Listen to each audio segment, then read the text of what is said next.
This is WSUR, and I am Crazy G, and this is the G Spot. We kicked that off with Tom Kiefer with Solid Ground. Then we had Blacklist Union, I Do. And this last track was called Here's to You by DoryDrive. And speaking of which, we're going to go to the phones right now, because I believe we have the lead vocalist, Mathieu Nevitt, on the phone. Are you there, Mathieu? I am here. How you doing? Hey, not too bad, man.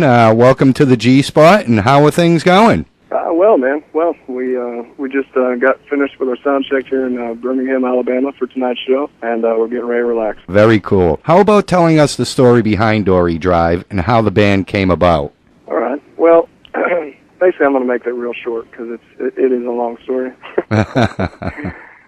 But we basically took the name of the street that the original studio we recorded in was off of. So the name was called DoryDrive, and we saw it fit to keep it that way for the band. Ah, cool. Yeah, I was going to ask if that had something to do with a street name. You guys just had a new single released. What was it, 3 days ago, I believe? What was it like making Here's to You? You know what? That was a fun project. We were in the studio together. We had a couple ideas that we were coming in the studio with, and Here's to You. Just kind of that was kind of like the fun, feel for the night. And on the road, we had been messing with this guitar riff. It was really swampy. It was a cool feel for us, and we kind of just started working some lyrical content in with that. And we thought, no, let's go ahead and present it to the producer, see if we can't sneak it on the album. And so we got in the studio, and it's funny because our original idea with that swampy riff wasn't even used. But we all started vibing together, and just honestly, we started drinking a lot of Jack Daniels and had some beers, and we did what we covered the song, and we thought it was a fun project for us. Well, Here's to You, the self-titled track off the upcoming CD, seems to be taking off. Was there a reason for just releasing this single? Well, yeah, actually, the CD is not available until February 25th. That's the street date for our album. We're trying to do the best we can, right now with getting the name out and getting the single. So, we figured, well, let's get the single out there on the radio while we're touring, and build some hype for the full length, February 25th. That's cool. Can I ask you about that? What was the process like on this CD compared to Calling on Angels? Did it come easier for you the second time around? Well, I think over the years, as individuals, especially, you definitely get a lot closer, and it's easier to kind of mull through ideas and things of that nature. Everybody kind of finds their spot, Right. And everybody's spot, with the writing process is very important in this band, and we all preach that. None of our songs are done just by one person, and everybody, has to throw in their input, before we really feel the song, Right. I know a lot of artists, they'll do a CD or two or three or four or whatever, and I don't want to say it's a stupid question that I ask, but you would assume it gets easier with every one you do. There are some, though, that, just say, wow, you'd figure it'd get easier, but this one was really tough. That's why I wanted to ask and see where you were with that, Sure. That perspective. We worked with two separate producers on this album, so there's two different angles, right there, and that was great for us. And actually, we actually used because really it was an unreleased album, Calling on Angels. We were actually picked up from that album, and there were songs on that album that they wanted to utilize for our debut CD. So with working with the newer producer on the rest of the record, it was painless. It was a bunch of fun.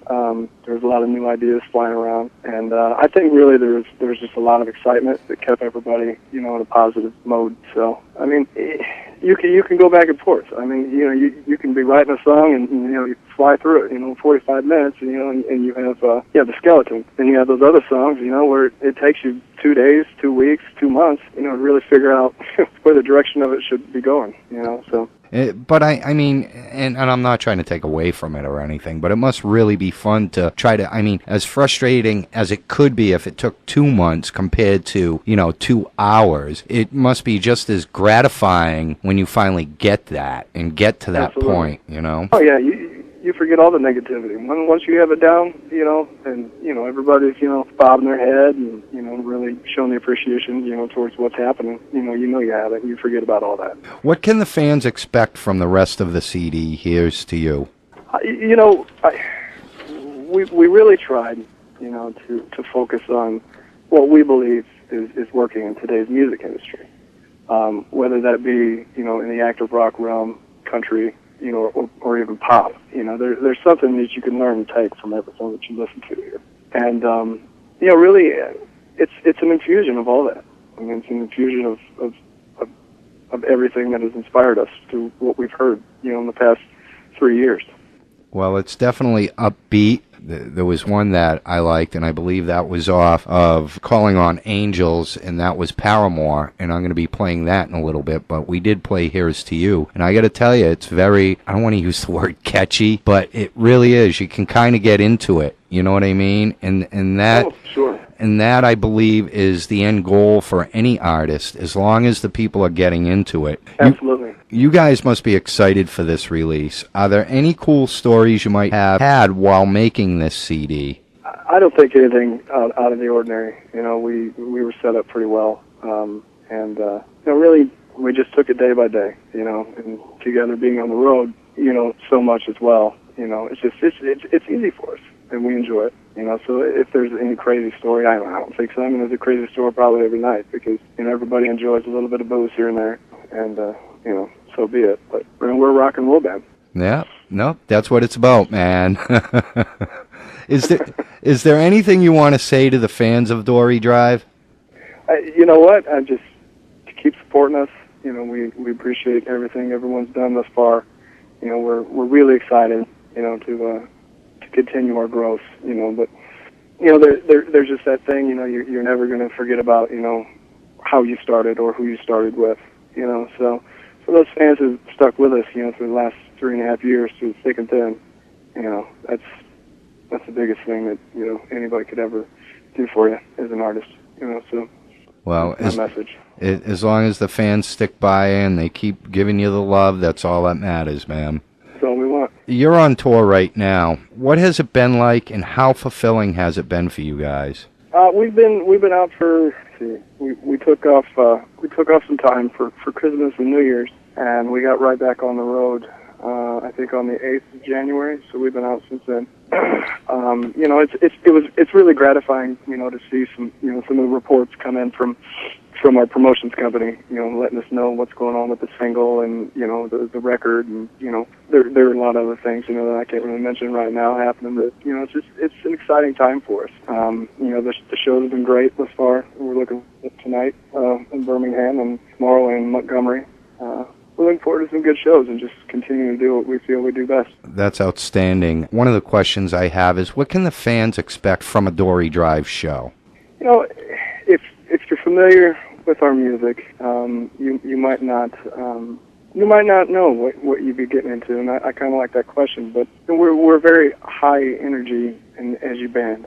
We pride ourselves in our live performance, and you know it's always been great. You know, after a show, being told that, you know, wow, you know, we really thought we loved your album, but you know, your live show just blew the album away. And that's what we pride ourselves on. You know, we try to take care of one another as best we can. You know, and, you know, regardless if we're playing to 30 people or 500 people, you know, we put on the same show. You know, there are a lot of bands out there that they sound great in the studio, but when they get live, it's ho-hum. But there are quite a few out there, too, that not only sound great in the studio, but are amazing live. And it seems like you guys got a handle on that. Who are some of your or the band's musical influences? You know, I grew up in, you know, the classic rock era. You know, so anything that my parents were listening to at the time, you know, I was really into. And Jocko Mellencamp, Boston, Bon Jovi, you know, Journey, things of that nature. You know, those bands, they've always stuck with me. I think they're, you know, some of the marquee bands, you know, in rock and roll to this date. And, you know, so I take a lot, you know, I guess, from that and, you know, that time when I was listening to that. It's just that it's that music that won't ever die, you know, in my opinion. I totally agree with you. I believe your opinion's spot on. I grew up with a lot of the bands you mentioned, and you're right, they're classics, and they'll never die, and people probably 50, 60 years from now are going to be saying, wow, these guys are incredible. They probably won't know who they are either. Well, listen, one more question and I'll let you go. Other than the soon-to-be CD release, is there anything else in the works for DoryDrive, and what's next for the band? Well, absolutely. I mean, we're working on bigger tours right now. We're like I said, we're out here. We're getting that additional exposure that we need, to make it to the next rung on this ladder. So you can expect, some big things with touring. The festival season's coming up, so that's always exciting and fun. So there's a lot to look forward to for us. I can't wait till this CD comes out. It is called Here's to You, and you just released a new single. And when did you say the full CD was coming out again? February? February 25th. Okay, and I'll be looking for it. I want to take the time right now to thank you for calling in. I want to thank NewEnglandConcertReviews.com for, setting us up with you, giving us the opportunity to chat with you and see what you're all about. Get the scoop on DoryDrive. No, absolutely. We appreciate it as well. All right. Well, hey, I wish you the best. I wish the band the best. Have a great show tonight. I hope this tour really does some incredible things for you guys. Again, I wish you all the best. I appreciate it. You take care of yourself. All right, man. Thanks a lot. Yep. Ladies and gentlemen, that was Mathieu Nevitt, vocalist for DoryDrive. Right now, I am going to play something. This is a little older. This came off of the Calling on Angels CD. This is Paramore, DoryDrive, right here on WSUR.